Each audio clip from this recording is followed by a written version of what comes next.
This was in this tyre. We're going to put a lace in it now. It just come round for maintenance.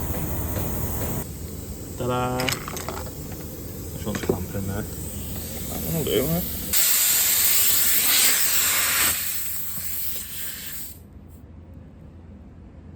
Silence is golden.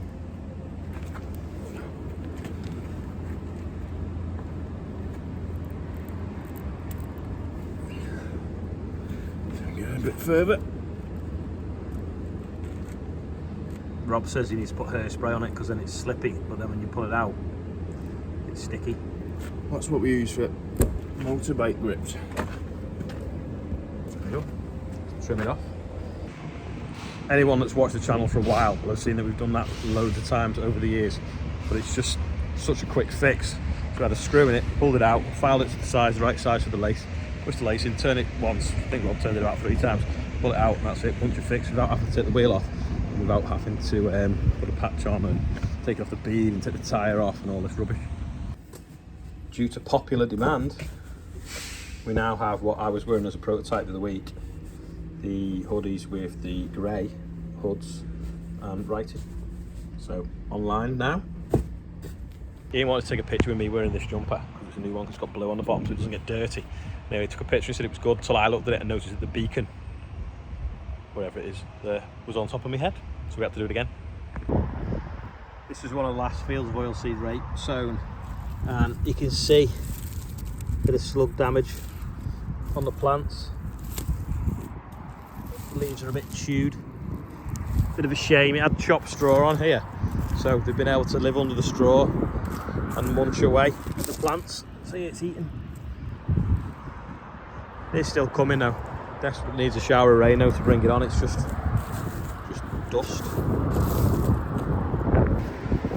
I'm having a look at this field of beans because we've got that little strip over there of wheat in it, so we want to cut this one first so we can get the wheat out the way. Anyway, I think it's dry enough. It's supposed to be raining, but it's not. But look at that, there's a big train there with all sorts. So it's got bulkers on the front and then Ford cars and then Ford vans on the back with a mixed load. Yeah, so I think we'll come up and we'll get this cut. Another one ticked off then. It's still going, that train, and then it's even got double-decker trains on the back with more cars. Quick summer barley update. Looks great, just blowing in the wind. Desperately need a rain though. Did have a little bit last night, but if we get some rain, hopefully it'll fill them grains out, because it's certainly got the sunshine for it. Anyone want to guess the harvest date now of the summer barley? Remember that field of oilseed rape that was just completely struggling, so we drilled it with sunflowers? This is it, but the rape now, because the sunflowers have protected it, the rape has come through, so we've now got a mixed bag. So do we just wait until the sunflowers are ready and then harvest it and see what we end up with, or will the oilseed rape blow out the back of the combine? I don't know, but at least it looks nice and maybe the birds will have something to eat. Bees seem to be loving it. This field of oilseed rape was direct drilled. We didn't disc it first because we thought it looked pretty good soil structure, but we've just not got the same take of oilseed rape. I think, if you look, we've got some patches here that are quite bare. I think the slugs have been able to travel along the slot maybe and eat it, or the pigeons have. I mean, the pigeons have obviously been eating that as well as slugs. So it's all right, there's a crop here, but it's just not as good. We saved a little bit of fuel and a little bit of time, but because we've not had rain in the last few weeks, it's just struggled to get out up and away quicker than the predators really. Looks better on the headlands. There's less compaction there's more compaction on the headlands, so that's probably suggests that it's slugs that have eaten the middle, because on the headlands they can't live in it. This field's got a cover crop sown into it, and that's struggling with the dry weather as well. You can clearly see where it's coming through the volunteers.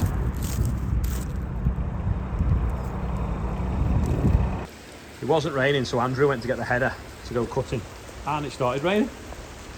That was a result.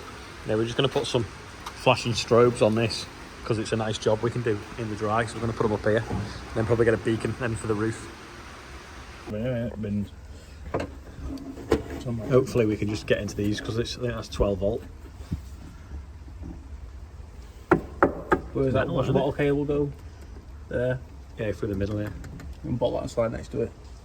No, because the water squirts through that. Do you ever wish you'd just said no? So someone came to the sunflower maze and wanted some wood chip for the horse paddock near a field where we've got to combine, and I was just like, oh yeah, we'll drop you some in next time we're passing. And they've like melted me phone for the last 2 weeks wanting it. And I was like, well, we've just not been up that way. It isn't really worth us running up just for a little bit of wood chip. Anyway, I thought we were going to be passing today, so I called in the buggy just to check that we could definitely get in with a tractor before we put it on, because I didn't want it to mess me day up turning up with wood chip at the field, because we couldn't get into where they wanted it tipping. They were like, yeah, what time are you coming? I said, well, we should be there in about an hour. Anyway, we went to get the header on the back of the Merlot to take that first, and it started raining, so we didn't go combining. Completely forgot. Then I get a phone call, I've been waiting all day for you to bring the wood chip. So I've now had to take something off this tractor, mess about, load it up with wood chip, take it in the rain, just to stop them melting me phone. It's far better for me to sell it dry and in bulk than a couple of ton just while we're passing. But we're not passing, it's a special trip. Go on, flick them on now. Only ones, come on. Only ones, come on, yeah. That's Rob's side, my side. All taking a piss. No, still nothing. No, just me. There we go.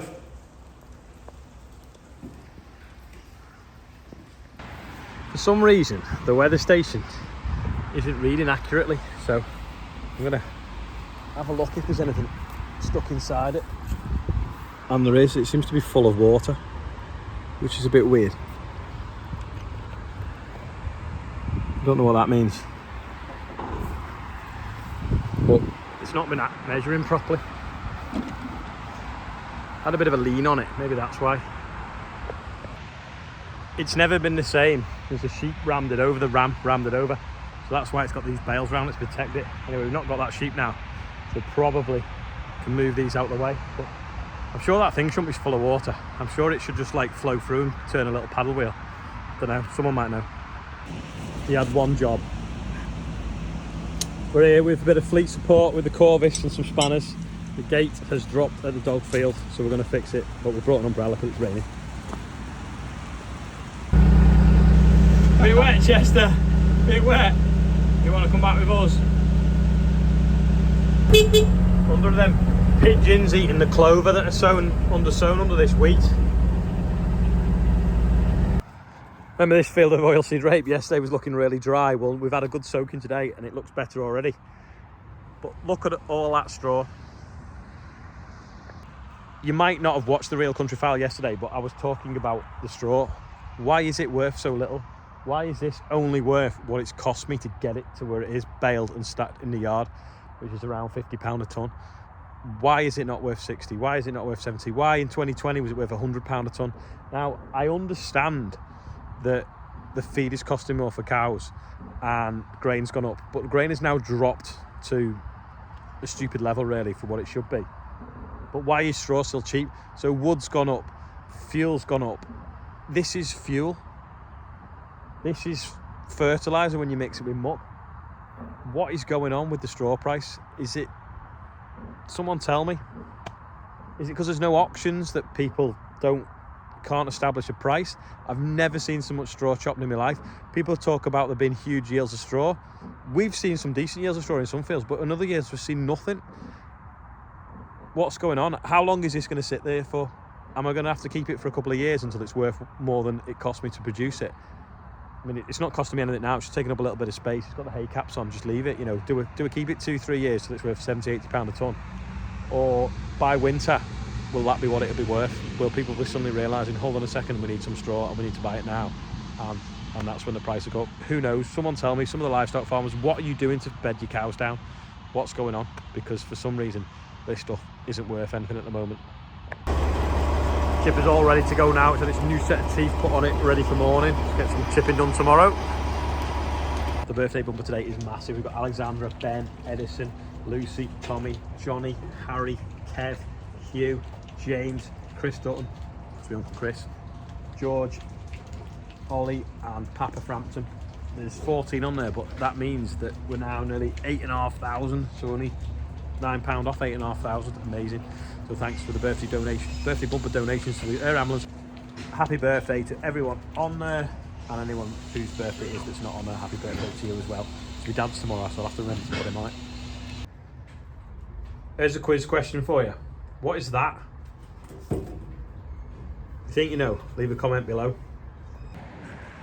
Some people will find that really, really easy, and some people will not have a clue, and that's what's quite funny sometimes about the quiz questions. Is like I say, if you know, you know. Anyway, thanks for watching today. I put a video on actually yesterday on TikTok about the biomass boiler, and it's like 100,000 people watched it. So if you want to have a look at that, that's on there. So thanks for watching. I'll see you all tomorrow.